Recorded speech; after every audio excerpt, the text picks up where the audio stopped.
दोस्तों आज हम एक्सप्लेन करने वाले हैं वध 2 मूवी को, इसलिए आप वीडियो को लाइक कर दीजिए। हम चलिए कहानी शुरू करते हैं। तो मूवी की शुरुआत में हम मंजू नाम की लेडी को देखते हैं जिसे पुलिस गिरफ्तार करके ले जा रही थी और उस पर इल्जाम था कि उसने एक कपल का मर्डर किया है जो घर से भागकर शादी करने आए थे। फिर हमें कोर्ट का सीन दिखाते हैं जहां मंजू कहने की कोशिश करती है कि उसने किसी को नहीं मारा, लेकिन वकील सारा इल्जाम मंजू पर डाल देते हैं कि उसने पैसे लूटने के लालच में उस कपल को मार डाला। तब सारे सबूत देखते हुए जज मंजू को 28 साल की सजा सुना देते हैं और मंजू कुछ कर भी नहीं पाती। फिर हमें 27 साल बाद का सीन दिखाते हैं जहां मंजू अब बूढ़ी हो चुकी है और इतने साल उसने इस जेल में कैसे भी करके काट लिए और मंजू की यहाँ जेल के वार्डन से काफी अच्छी दोस्ती भी हो गई है जो शायद मंजू को पसंद करता है और नाम है शंभू। इसलिए मंजू जेल में कुछ भी मंगाना होता है उसी शंभू से कहकर मंगाती है। फिर यहाँ से मंजू चुपके से फोन करके शंभू को बुलाती है और हमें पता चलता है कि शंभू की बीवी काफी समय पहले भगवान को प्यारी हो गई और शंभू का एक बेटा था जिसे उसने लोन लेकर पढ़ने विदेश भेजा था, लेकिन फिर उसने वहीं शादी कर ली और अब शंभू का फोन भी नहीं उठाता। इसलिए शंभू अकेला रहता है और लोन भरने के लिए कुछ न कुछ काम भी करता रहता है। खैर फिर आज हम नए जेलर प्रकाश को आता देखते हैं जिसका हाल ही में ट्रांसफर हुआ है और उसकी बातों से हमें पता चलता है कि प्रकाश ऊंची और नीची जाति में बहुत भेदभाव करता है, इसलिए वह नीची जाति वालों को अपने करीब भी आने नहीं देता। फिर रात को मंजू अपने सेल से बाहर निकलकर एक दरवाजे के पास आती है और वहाँ पर पहले से शंभू बैठा था और अक्सर ये दोनों यहीं मिला करते थे ताकि शंभू एक छेद में से मंजू का मंगाया सारा सामान दे सके। अब यहाँ सारा सामान देने के बाद ये दोनों काफी सारी बातें करते हैं और हम समझ पाते हैं कि मंजू भी शंभू को पसंद करती है। इसके बाद शंभू जेल के अंदर लगी सब्जियों को तोड़ता है और वहाँ से जाने लगता है। तब गार्ड शंभू से कहते हैं कि फिर से सब्जी चुरा रहे हो, जिस पर शंभू कहता है कि ये सब्जी बेचकर थोड़े पैसे आ जाते हैं और इनकी देखभाल भी तो मैं ही करता हूँ। अब जैसे शंभू जाने लगता है तो वहाँ एक दूसरा गार्ड जो अभी अभी आया था वो सब्जियों में एक हथियार से मारकर चेक करता है कि कोई कैदी तो यहाँ से नहीं भाग रहा। फिर चेक करने के बाद शंभू चला जाता है। अब हम अगले दिन का सीन देखते हैं जहाँ प्रकाश का यहाँ के वार्डन स्वागत करते हैं और तभी खान नाम का एक आदमी एक शराब की बोतल और बुके लेकर आता है और कहता है कि ये भूरी भैया ने भेजे हैं जो एमएलए के भाई हैं और वो इसी जेल में रहते हैं। ये सुनते प्रकाश वो बोतल और बुके फेंक कर कहता है कि मैं कैदियों से कुछ भी लेता नहीं और आप सभी भी कैदियों से दोस्ती कम करो। ये सुनकर सब चले जाते हैं। इसके बाद हम आज जेल में कुछ नई कैदियों को आता देखते हैं जिसमें एक नैना नाम की लड़की भी थी। नैना बैंक में काम करती है और उसके ऊपर बैंक में स्कैम करने का आरोप है। हालांकि नैना ने कुछ भी नहीं किया, उसे मैनेजर ने फंसाया था। तब यहाँ नैना की चेकिंग करके ये लोग अंदर भेज देते हैं, पर नैना तो काफी डरी हुई थी। फिर अगले दिन नैना को देखकर मंजू उसके बारे में पूछती है कि आखिर ये आई कैसे, तो उसके साथ ही सारी बात बताती है। फिर आज का दिन ऐसे ही बीत जाता है और आज मंजू वार्डन के साथ शराब पी रही होती है। तब वो वार्डन पूछती है कि तेरी सजा खत्म होने वाली है, तू अब कहाँ जाएगी? तो मंजू कहती है कि अभी सोचा नहीं, पर सोच लूंगी क्या करना है। फिर हमें अगले दिन का सीन दिखाते हैं जहाँ आज कैदियों की पेशी के लिए उन्हें लेकर जा रहे थे जिसमें नैना भी थी। तभी वहाँ भूरी आता है, वही एमएलए का भाई, और वो जाने से पहले पास में खेल रहे कुत्ते के बच्चों को खिलाता है और फिर उन्हें टायर के नीचे रख देता है। तो जैसे ही गाड़ी चलती है तो वो कुत्ते मारे जाते हैं। ये देख नैना के होश उड़ जाते हैं कि ये कितना निर्दयी आदमी है। हालांकि पूरे रास्ते भूरी नैना पर ही गंदी नजर बनाए रखता है। तो वहाँ की वार्डन भी देखती है पर वो भूरी को कुछ कह नहीं पाती। फिर कोर्ट पहुँचते ही सब लोग उतर जाते हैं, लेकिन भूरी वार्डन रजनी को पकड़कर नैना के बारे में पूछता है और उसकी बातों से हमें पता चलता है कि वार्डन के साथ भूरी हमेशा बदतमीजी करता है, पर उसका भाई एमएलए है, इसी डर से वार्डन कुछ कह नहीं पाती। अब नैना का वकील आता है जो कहता है कि आज मैं आपको बेल दिला दूंगा। तब ये बात भूरी सुन लेता है और वो वकील को बुलाकर कहता है कि इस लड़की को बेल मिली तो तुम मारा जाएगा। ये सुनकर वकील भी डर जाता है और हम देखते हैं कि आज नैना को सही में बेल नहीं मिली। इधर आज प्रकाश सारे कैदियों से मिलने आता है और यहाँ प्रकाश को देखकर मंजू को अजीब सा लगता है।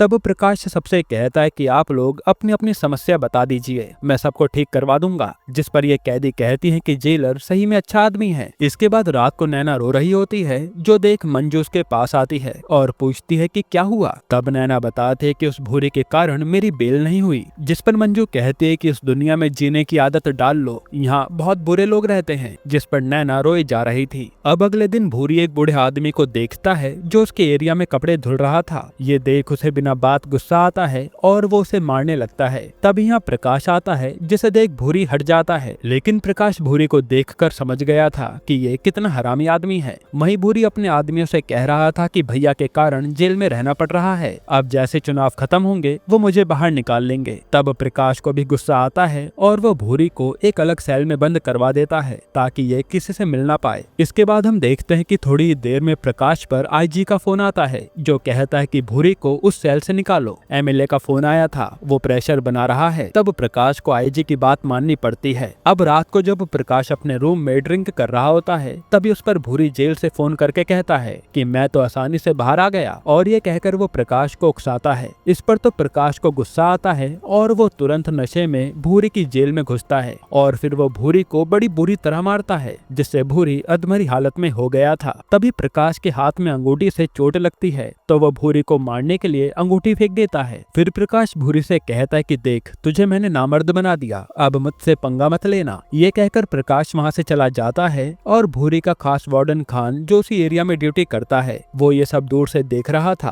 अब हमें अगले दिन का सीन दिखाते हैं जहाँ प्रकाश को आईजी डांट रहा होता है और पता चलता है कि भूरी कल रात से गायब है जब प्रकाश ने उसे मारा था, और आईजी कहता है कि भूरी जेल से भाग गया इसलिए अब तुम पर इंक्वायरी बैठ गई है, इसलिए जल्द ही एक ऑफिसर जांच के लिए आएगा। ये सुनकर प्रकाश खान और शंभू से कहता है कि क्या लगता है कि भूरी कैसे भागा होगा, लेकिन खान कहता है कि सर आपके जाने के बाद मैंने भूरी को जेल में बंद कर दिया था, उसके बाद अगली सुबह देखा तो भूरी गायब था, पता नहीं वो कहाँ गया। यहाँ शंभू को भी कुछ भी नहीं पता था। अब अगले दिन अजीत नाम का एक ऑफिसर इंक्वायरी के लिए आता है और प्रकाश शंभू को बोलकर भूरी का सेल दिखाने के लिए कहता है। तब यहाँ भूरी के सेल में सब बिखरा पड़ा था क्योंकि प्रकाश ने भूरी को पीटा था। उसके बाद उसने कुछ साफ सफाई नहीं करवाई ताकि सबूत के साथ छेड़छाड़ ना हो, क्योंकि प्रकाश किसी से डरता भी नहीं है। तब यहाँ अजीत सब कुछ जांच करने के बाद यहाँ ड्यूटी कर रहे खान को बुलाता है और उससे पूछता है कि उस रात क्या हुआ था, सब बता दो। तब खान कहता है कि प्रकाश सर रात को गुस्से में आए थे और भूरी को मारने लगे, फिर सर के जाने के बाद मैंने सेल बंद कर दिया और अगले दिन भूरी गायब था। अब इसके बाद अजीत बाकी सारे वार्डन से भी इंक्वायरी करता है पर उसके हाथ कुछ नहीं लगता। फिर भूरी का एक साथी बताता है कि भूरी भैया एक नैना नाम की लड़की के पीछे पगला रहे थे। ये सुनकर तो अजीत सीधा नैना से मिलने पहुंचता है ताकि कुछ पता चले।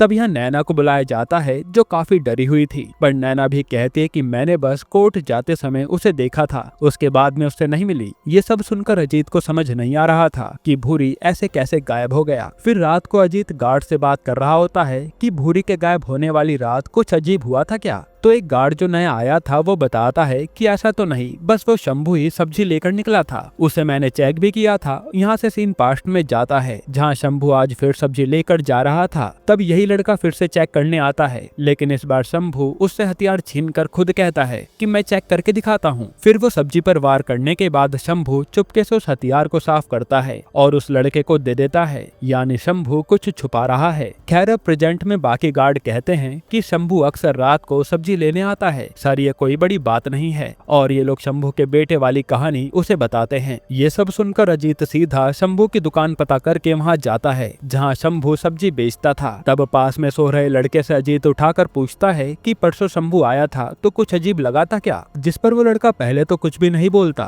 फिर अजीत के डराने के बाद वो कहता है कि उस दिन वो आए थे और मुझे शराब लेने के लिए भेज दिया था, लेकिन जब मैं शराब लेकर वापस आया तो वो जा चुके थे, बाकी मुझे कुछ भी नहीं पता। तब यहाँ से अजीत सीधा शंभू के घर आता है और उससे पूछता है कि तुम उस रात जेल गए थे सब्जी लेने। तब शंभू फिर से वही बात बताता है कि मैं जेल से सब्जी चुरा कर लाता हूँ। ये बात इसलिए नहीं बताई क्योंकि मुझे शर्म आ रही थी कि मैं चोरी करता हूँ। तब अजीत वहाँ ड्रिंक करने के लिए कहता है तो शंभू अजीत के लिए भी ड्रिंक बनाता है, और जैसे वो बर्फ लेने जाता है तो हम देखते हैं कि भूरी की लाश तो उसी फ्रीजर में पड़ी है। तब शंभू बर्फ डालकर अजीत को दे देता है और अजीत पूछता है कि ये फ्रीजर यहाँ कैसे, जिस पर शंभू कहता कहता है कि एक आदमी का काम करवाया था, उसने सब्जी रखने के लिए गिफ्ट में दिया था, पर अब ये बेकार हो गया। फिर ये दोनों भूरी के बारे में थोड़ी बात करते हैं और अजीत कहता है कि मुझे भूरी के बारे में कुछ पता नहीं चला, इसलिए मैं कल चला जाऊंगा। ये कहकर वो चला जाता है और शंभू की जान में जान आती है। अब अगले दिन जाने से पहले अजीत प्रकाश से आकर मिलता है और कहता है कि सर, आपको भूरी को ऐसे नहीं मारना था, कहीं आपने ही तो उसे गायब नहीं कर दिया। लेकिन प्रकाश अजीत पर ही भड़क जाता है और कहता है कि तुम्हें जो रिपोर्ट बनानी है बना लो, मुझे फर्क नहीं पड़ता। ये सुनकर अजीत चला जाता है और ये केस यहीं बंद हो गया था। इसके बाद हम शंभू को देखते हैं जो एक गड्ढा खोद कर भूरी की लाश छुपा देता है और इस दौरान मंजू भी अपनी सजा पूरी करके जेल से निकल गई थी। अब हमें 11 महीने बाद का सीन दिखाते हैं जहां आईजी तुरंत अजीत को आने के लिए कहता है और इनकी बातों से हमें पता चलता है कि हाल ही में प्रकाश जिस बंगले में रुका था उसके पीछे बिल्डिंग बनाने के लिए काम शुरू हुआ था और वहाँ एक कंकाल मिला है। अब भूरी का भाई आईजी पर भड़क रहा है कि अगर ये कंकाल भूरी का निकला तो अच्छा नहीं होगा, इसलिए अब आईजी अजीत को सुनाता है और कहता है कि तुम्हारी रिपोर्ट से प्रकाश तो सस्पेंड हो गया, अब 3 दिन में मुझे गुनहगार का नाम चाहिए वरना तुम भी सस्पेंड हो जाओगे। ये सुनकर अजीत तुरंत उस केस पर काम करने चल देता है। फिर वहाँ पहुंचकर कंकाल के पास अजीत को एक अंगूठी मिलती है जो कि प्रकाश की ही थी और थोड़ी देर बाद रिपोर्ट से कंफर्म हो जाता है कि ये कंकाल भूरी का है। तब अजीत सीधा खान को बुलाता है और बड़े प्यार से पूछता है कि जो पता हो बता दो, लेकिन खान वही सब बताता है। तब अजीत खान को मारने लगता है और डर के मारे खान बताता है कि प्रकाश सर से मार खाने के बाद भूरी ने वार्डन रजनी को फोन करके कुछ कहा था, फिर वो उससे मिलने चल दिए और डर के मारे मैं उसे रोक नहीं पाया। फिर खान कहता है कि 3 घंटे तक भूरी वापस नहीं आया तो मैंने जेल में ताला लगा दिया